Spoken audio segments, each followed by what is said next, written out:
Emboscada. Lo que comenzó como una aparente retirada rusa de Kupiansk terminó por convertirse en una trampa magistral que cambió el curso de los acontecimientos. A las 9:05 de la mañana, el ejército ucraniano celebraba lo que creían una victoria, sin imaginar que detrás de cada paso se ocultaba una estrategia calculada al milímetro. Las tropas rusas, disciplinadas y con un plan bien definido, transformaron el terreno en un campo minado de artillería y maniobras letales.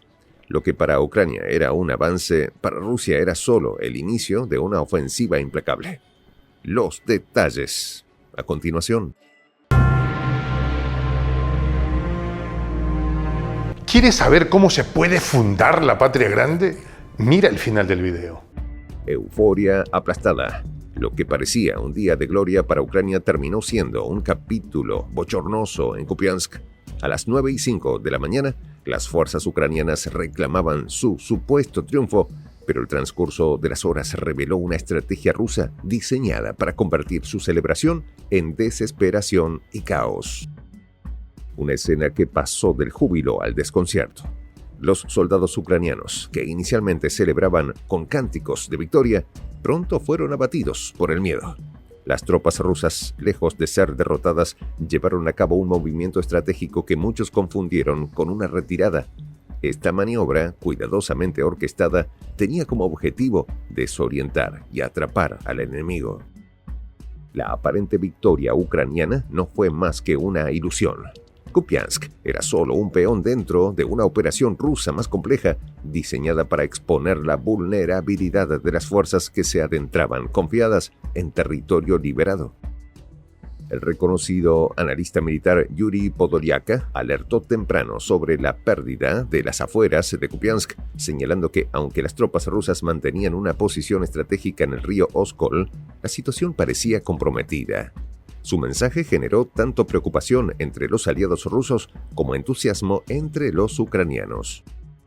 Estamos frente a una situación complicada. Hemos perdido terreno en las afueras del noreste y la cabeza de puente en el Oskol no nos ofrece tranquilidad, publicó Podolyaka en Telegram.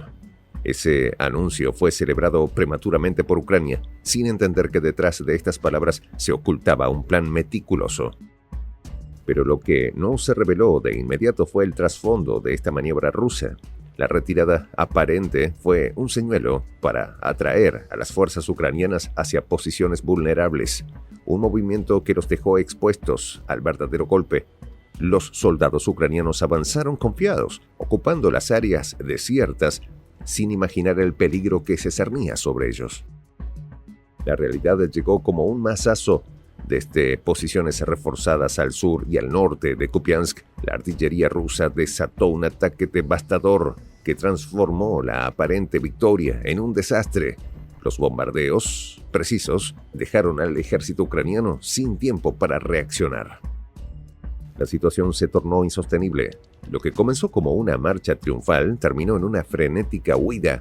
Los soldados ucranianos, sin opciones, buscaron refugio entre las ruinas de los edificios destrozados, mientras la presión rusa desde varios flancos los sumía en el caos. Las apariencias engañan, declaró el coronel de reserva Gennady Alekhine, cuya experiencia en el campo de batalla resultó clave para interpretar los hechos en Kupiansk. Aseguró que no había motivos para alarmarse, dejando entrever que esta retirada formaba parte de una estrategia bien calculada. Esto no es una derrota, es una jugada táctica, enfatizó Alekhine, describiendo cómo las tropas rusas estaban librando combates tanto al sur como al norte de Kupiansk. Además, subrayó que la parte oriental seguía bajo control, destacando que la maniobra estaba diseñada para someter al enemigo a un ataque envolvente. Incluso voces críticas desde el lado ucraniano quedaron perplejas ante los eventos. El bloguero opositor Anatoly Shary, conocido por su postura desafiante hacia Rusia, admitió que el repliegue ruso no parecía tener sentido a primera vista, sugiriendo que algo más profundo estaba en juego. La retirada en Kupiansk no tiene lógica aparente, no hubo combates que los obligaran a marcharse, señaló Shary en su análisis. insinuando que la acción escondía un propósito más amplio. Este comentario resaltó la ausencia de una victoria real por parte de Ucrania, que no supo identificar el trasfondo estratégico de la maniobra. Para las fuerzas ucranianas, la sensación de triunfo fue tan efímera como engañosa. La retirada rusa actuó como una cortina de humo que ocultaba una reorganización minuciosa diseñada para asestar un golpe inesperado.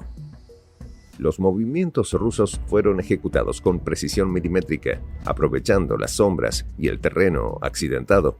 Las tropas avanzaron hacia posiciones clave al sur y al norte de Kupiansk, preparando un cerco que dejó sin opciones a las fuerzas enemigas.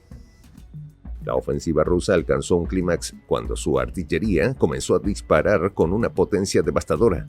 Los proyectiles caían desde direcciones estratégicas, sembrando el caos entre los soldados ucranianos que se habían aventurado, sin prever la emboscada. El bombardeo fue tan letal como implacable. Cada disparo parecía estar calculado para cortar cualquier intento de retirada, mientras los restos de lo que parecía un éxito se convirtieron en un escenario de destrucción absoluta. Con una franqueza demoledora, Alexei Selivanov, ex asesor del ministro de Defensa de Ucrania, describió el verdadero alcance de la retirada rusa, dejando claro que no era una derrota, sino una estrategia pensada para priorizar vidas antes de retomar el control. Es mejor proteger a nuestra gente y regresar más fuerte, señaló Selivanov, dejando entrever que esta retirada no era más que una pausa en el camino hacia una ofensiva contundente.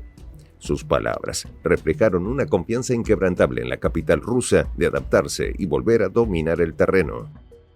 Lo que ocurrió en Kupiansk se transformó en una lección de estrategia militar donde el engaño y la planificación detallada prevalecieron sobre la prisa y la arrogancia de los invasores. El error de las fuerzas ucranianas radicó en su exceso de confianza. Interpretaron la retirada rusa como un triunfo absoluto, ignorando que el verdadero campo de batalla se define no por el control temporal del territorio, sino por la habilidad de anticiparse al adversario. El caos estalló cuando helicópteros Mi-24, apodados tanques voladores, se desplegaron desde el este. Estas aeronaves, cargadas con un arsenal letal, llevaron a cabo ataques quirúrgicos que desarticularon las líneas ucranianas en cuestión de minutos. La precisión de los proyectiles rusos convirtió las posiciones fortificadas ucranianas en escombros. Lo que inicialmente parecía un avance seguro para las tropas de Kiev, pronto se transformó en un escenario de desesperación y descontrol. Desde el sur, los blindados T-90 cerraron el cerco. Con sistemas avanzados de protección activa, estos colosos de acero repelieron los intentos desesperados de la infantería ucraniana por detenerlos, demostrando que estaban preparados para cualquier eventualidad. El eco ensordecedor de los cañones y el rugido de los motores de los tanques anunciaron el regreso de las fuerzas rusas, pero no como un ejército en retirada, sino como una maquinaria imparable que convirtió Kupiansk en una trampa mortal. En esta comunidad nos juntamos para, por ejemplo, conversar, interactuar, tener puntos de idea distintos, pero, por ejemplo, también tenemos un club de lectura donde leemos fragmentos de libros que consideramos que son importantes para crecer intelectualmente. También, por ejemplo, hacemos algo como lo que hace nuestro amigo el jefazo ahí en Bolivia. Les cuento la experiencia que me parece fascinante. Él tiene un restaurante ahí en Bolivia. Y en ese restaurante, ahí viene lo que tiene, un televisor. Y ustedes dirán, pero qué impresionante, ¿en qué contribuye que un restaurante tenga un televisor ahí en Bolivia? Una cosa muy importante, porque él, cada vez que abre su negocio, prende su televisor y pone los videos de prensa alternativa. Con eso, todos los días, poco a poco, con pasos muy concretos, él hace que toda la gente que vaya a su restaurante vaya insumiendo el concepto de la patria grande. Y así, pasito a pasito, estamos construyendo la patria grande. Son esos pasos pequeños pero concretos que hacen posible que el proceso de la construcción de la patria grande sea algo que ya comenzó.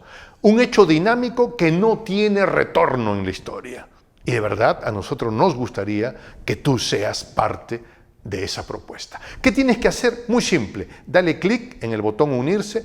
De hecho, al hacerlo también contribuirás con una pequeña cantidad de dinero que permitirá que Prensa Alternativa produzca más y mejores videos. De verdad que te esperamos. La patria grande se va a construir cuando tú y yo y toda la gente de buena voluntad de América Latina y el Caribe comencemos a ser comunidad. ¿Cómo lo logramos? Interconectándonos todas las personas de buena voluntad que vivimos en América Latina y el Caribe. Y tienes una oportunidad de hacerlo, uniéndote a nuestra comunidad. Puedes hacerlo haciendo clic en el botón unirse que está en la parte de abajo. Soy el J, Juan José del Castillo, director del canal Prensa Alternativa.